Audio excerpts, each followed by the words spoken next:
There is no voting on social media. To vote, you would require a permanent voter's card. To get your PVC, visit cvr.inecnigeria.org. Create your account with a valid email address and start the registration process. An activation link will be sent to you. Click on the link and activate your account. Fill out the form, pick and submit a convenient date and time for your biometrics. Print the application slip, which should have your QR code. On the appointed date, go to the nearest INEC office for your biometric capturing. Thereafter, you will get a registration slip to pick your permanent voter's card when ready. Get your PVC today. This message is from PlusTvAfrica.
Good afternoon. I am Adibanke Odunoi, and this is the news update.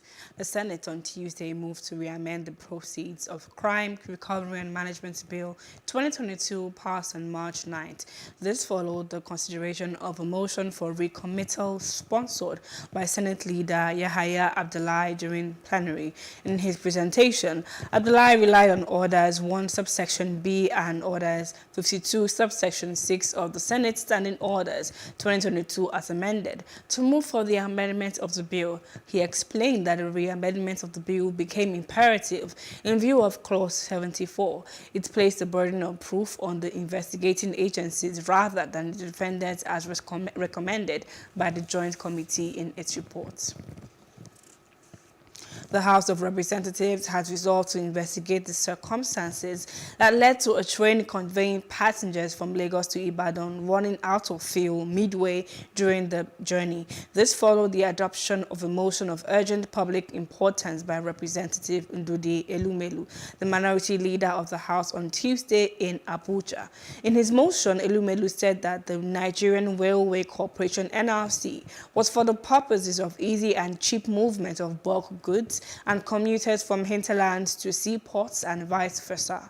He said its first rail business activities commenced with the construction of the Lagos and Ibadan rail line. He said that in recent times there had been a series of media reports on how passenger trains break down in the middle of nowhere for lack of maintenance. The attempt to change the leadership of the APC by aggrieved governors was finally put to rest on Tuesday. This was a resumption of the National Secretary of the Caretaker Extraordinary Convention Planning Committee, Senator John Akpanu-Doye-Dekehe, at the party's secretariat in Abuja. Akpanu-Doye-Dekehe was given a rousing welcome by staff of the secretariat and officials of the party. They were elated to receive him back in the office after what appeared to be a short holiday. He entered the office in style and addressed an eager press on recent events and the state of leadership in the party.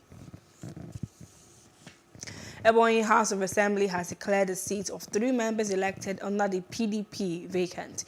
This followed a letter of resignation purportedly written by the 3 lawmakers. The 3 lawmakers are Ali Okechukwu Ishielu North, Franka Okpo Abakaliki North, and Victor Aleke Ebonyi West. The 3 lawmakers and their PDP colleagues were not at the sitting. 15 APC lawmakers, however, attended the sitting. Speaker Francis Unwi Furu read the letters on the floor of the House, after which he declared the seat of the 3 lawmakers vacant. He also ordered the clerk to write the INEC to notify the electoral body of the development and the need to conduct fresh elections in the affected constituencies.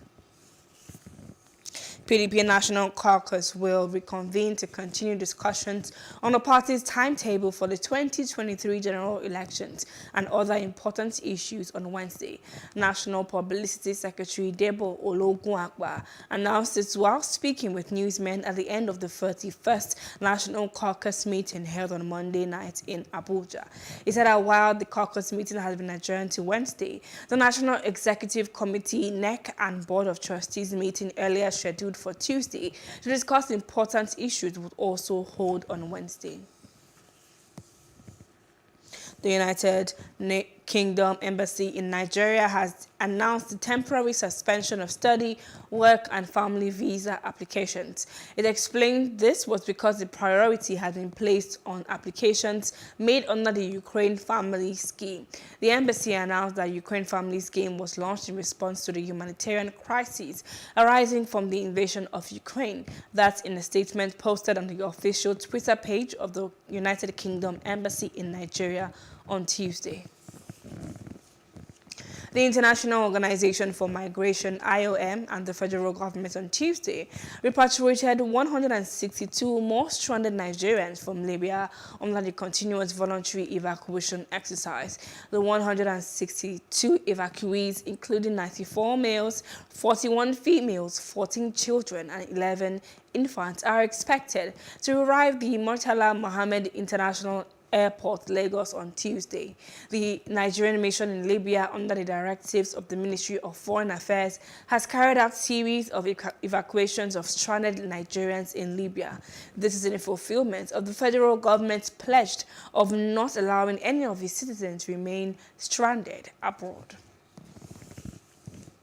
And the police command in Oyo State has confirmed the arrest of officers allegedly involved in shooting Samuel Akinsui, a student at the Adesheun Ogundoyin Polytechnic Eruwa of Oyo State. Akinsui, a student of Business Administration Department of the Polytechnic, was allegedly shot on the leg by a police officer on Friday on his way from Eruwa to Ibadan during a stop and search operation. The command, in a statement by its public relations officer, DSP Adewale Osifeso, confirmed the arrest of the officer. Osifeso said the Commissioner of Police in the state, Ngozi Onadeko, had ordered full-scale investigations into events that led to the unfortunate incident. And on Street Views, Nigerians narrate their ordeals with online banking. Let's take a listen.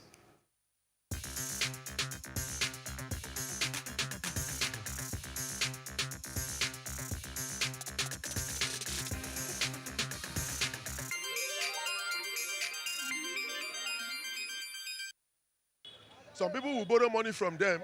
They will lure you that the money you are going to pay is 100,000, that you are going to pay 105,000. At the end of the day, if you default once, they can start charging you exorbitantly. Before you know, they say the one you paid already has gone. So the government they were not proactive at all. They were just reactive over the matter. And they have allowed people to get into it before it goes them. Who gave these people licenses? Where did they get the licenses from? How did they start to operate? In the first instance, again, even if they are operating, where was their source of money? Not by selling them off. Let us know the source of money. We are having challenge of you borrow loan, let's assume you have to repay back in a month's time. If you don't pay back, they will start tracing your contact and start telling how fraudster you are and the rest.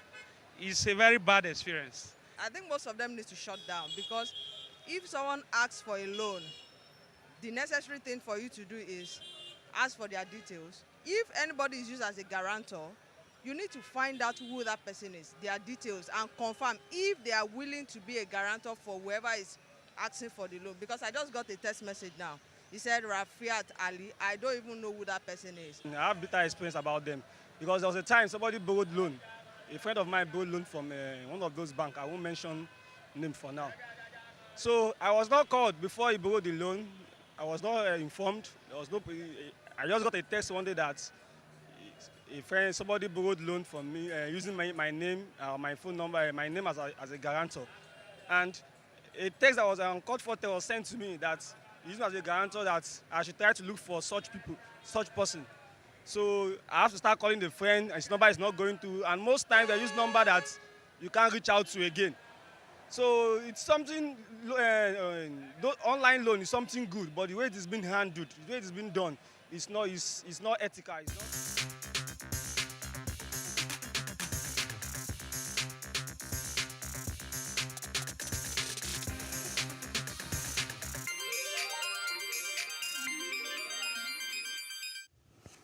And moving on to other parts of Africa, Cyclone Gombe has flooded large areas of northern and central Mozambique, killing 15 people. Governor Meti Gondola said the dead include 5 members of the same family in the Angoche coastal area of Nampula. Mozambique's north has suffered worse losses during the invasion of his country than in the Chechnya conflict. He said they had already begun to understand that they would not achieve anything by war.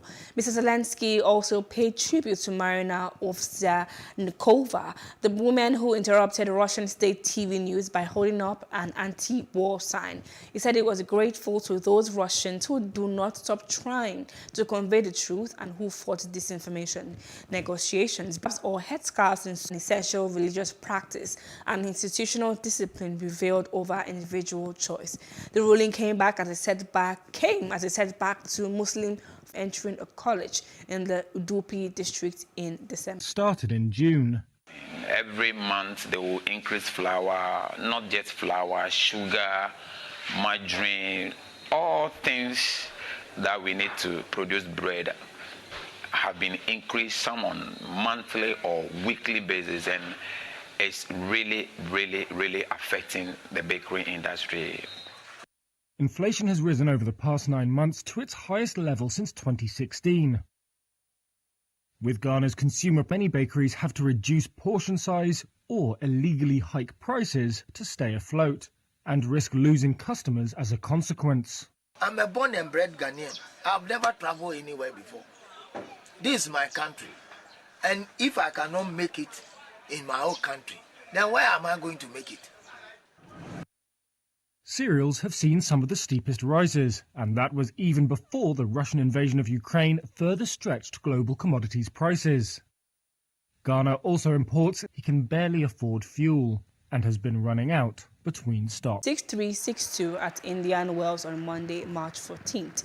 City Pass got off to a flying start, breaking twice. He carried his momentum into the final set, breaking twice in quick succession to go 4-0 up before he served out to eliminate this 23-year-old Greek. City Pass is the second top 10 player to have fallen at the hands of the young American.